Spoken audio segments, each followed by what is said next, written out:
Hi வணக்கம் viewers. இன்று பிறந்தநாள் காலம் அனைவருக்கும் என்னுடைய பிறந்தநாள் வாழ்த்துக்கள். இன்றைக்கி சண்டே சமையல் பண்ண போகிறேன். சண்டே சமையல் வந்து ஆட்டுக்கறி நெஞ்செலும்பு குழம்பும் கோழிக்கறி கிரேவி மாதிரி சுக்காங்கறி மாதிரி பண்ண போகிறேன். பிடிச்சிருந்தால் லைக் பண்ணுங்கள், ஷேர் பண்ணுங்கள், சப்ஸ்கிரைப் பண்ணுங்கள், எனக்கு ஆதரவு கொடுங்க. நெஞ்செலும்பு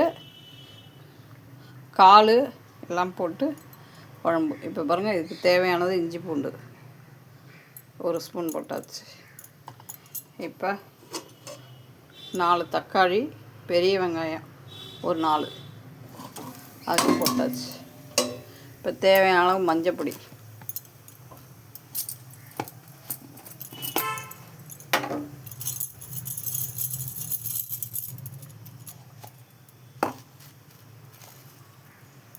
தேவையான அளவு மஞ்சப்பொடி,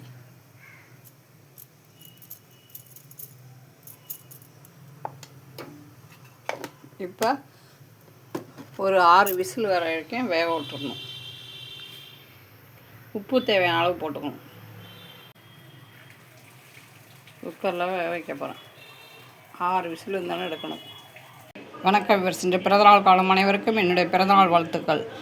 கோழி சுக்காக்கறி பற்றி பாருங்க. கோழிக்கறிக்கு நல்லா கழுவிட்டு மஞ்சத்தூள் தயிர் ஊற்றி வச்சுருக்கோம் பார்த்திங்களா. இதுக்கு தேவையானது வந்து காஞ்ச பட்டை மிளகா ஒரு 6, காரம் வேணுன்னா இன்னும் ஒரு 4 வச்சுக்கலாம். வெங்காயம், பெரிய வெங்காயம் ஒரு 4, பெருஞ்சீரகம், மிளகு, ஜீரகம் போட்டுக்கணும். இதோட சேர்ந்து போட்டு மிக்சியில் அரைக்கணும். மிளகு ஜீரகம் அது என்கிட்ட இல்லை, தூளாக இருக்குது, அதனால் அதை போட்டுக்க போகிறேன். தூளாக இதில் போடுறதுக்கு அரைச்சிக்கிறதுக்கு இல்லை, தூளாக போட போகிறேன். இதெல்லாம் போட்டு தக்காளி வேணாலும் அரைச்சிக்கலாம். நான் தக்காளி போடலை, அரைச்சி அந்த இதோட ஊற்றணும். இதோட இஞ்சி பூண்டு அதையும் போட்டு உப்பையும் போட்டு இந்த அரைச்ச விழுத இதோட போட்டு பெசரி ஒரு 1/4 மணி நேரம் ஊற வைக்கணும். விழுது இதில் போடணும், போட்டு உப்பை போட்டு ஊற வைக்கணும். இதோட கொஞ்சம் கரம் மசாலா, குழம்புத்தூள் போட்டிருக்கோம் பாருங்கள். இதுக்கு தேவையான அளவு உப்பை போட்டு பெசரி வச்சிடணும்.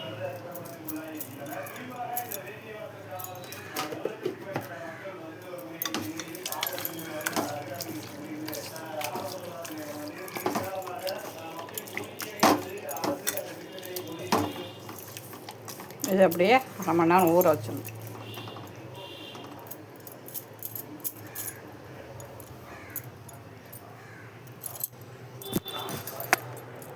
குழம்புக்கு இப்போ 3 பெரிய வெங்காயம், ஒரு தக்காளி போட்டிருக்கேன். இதோட பெருஞ்சீரகம் போட்டு அரைச்சி குழம்புல ஊற்றணும். இப்போ இது வெந்துடுச்சு. இதில் இருந்து சூப்பு வேணால் எடுத்து உப்பு போட்டு மிளகுத்தூள் போட்டு குடிக்கலாம். இது உடம்புக்கு நல்லது தான். அடுத்து இந்த தக்காளி வெங்காயம் அரைச்சோம்னா அதை ஊற்றுறோம். ஊற்றி நல்லா கொதிக்க விடணும்.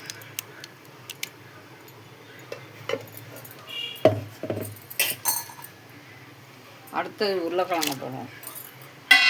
உருளைக்கிழங்கு போட்டுக்கிறோம். அதுக்கப்புறம் நான் எப்பொழுதும் இதை தாளிக்க மாட்டேன். ஏலக்காய், பட்டை, கிராம்பு இதை போட்டுருவேன். தாளிக்க மாட்டேன். இப்படி போட்டு பாருங்கள், செம்ம சூப்பராக இருக்கும். அடுத்தது மிளகாத்தூள், கிராம்புத்தூள் கொஞ்சம்,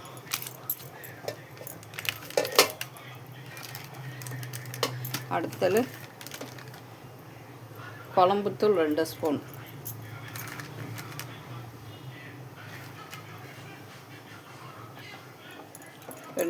குழம்புத்தூள், தேவையான அளவு உப்பு போட்டு நல்லா கொதிக்க விட்டணும்.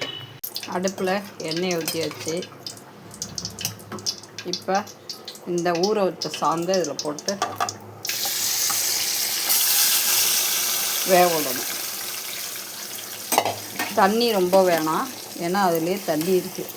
இதுலேயே வேகணும், ஏன்னா ஊறி இருக்குல்ல, சீக்கிரம் வெந்துடும். நல்லா மூடியை போட்டு மூடிடணும். ஆட்டுக்கால் குழம்பு கொதிச்சிச்சு. பெரிய ஆட்டுக்கால் குழம்பு.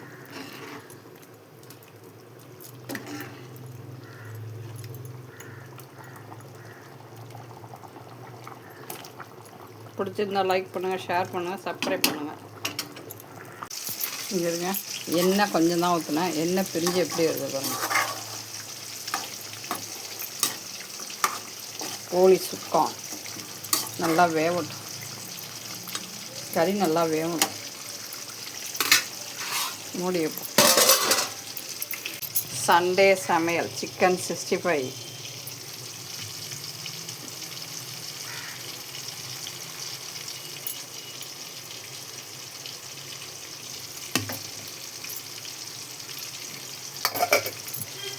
சிக்கன் 65 ரெடி ஆகிட்டு பாருங்க.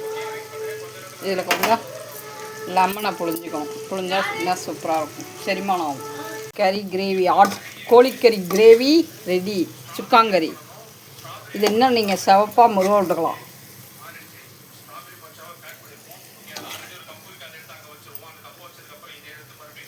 இன்னும் கொஞ்சம் விட்டிங்கன்னா நல்லா சவந்து வரும். இந்த லெவலுக்கு எங்களுக்கு போதும். இந்த எண்ணெயெல்லாம் நல்லா சுண்டி இன்னும் சகப்பாக வரும், சூப்பராக இருக்கும்.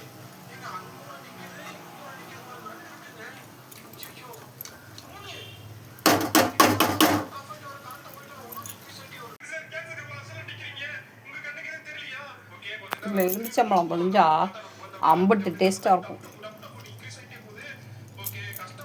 செரிமானமும் ஆகும்.